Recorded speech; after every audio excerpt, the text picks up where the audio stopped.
If you're experiencing login errors on Uber, follow these steps to troubleshoot and resolve the issue. This guide will help you get back to using the app quickly. Step 1. Check your internet connection. Ensure that your device is connected to a stable internet connection. Try switching between Wi-Fi and mobile data to see if the issue persists. Step 2. Update the app.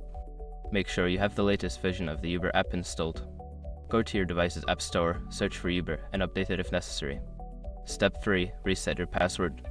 If you can't log in, consider resetting your password. Use the Forgot Password link on the login screen and follow the instructions sent to your email. Step 4. Clear app cache. For Android users, clearing the app cache can resolve login issues. Go to your device settings, find the Uber app and select Clear Cache. For iOS, you may need to uninstall and reinstall the app. Step 5. Contact Uber support. If none of the above steps work, reach out to Uber support for further assistance. You can do this through the app or their website, providing details about your login issue.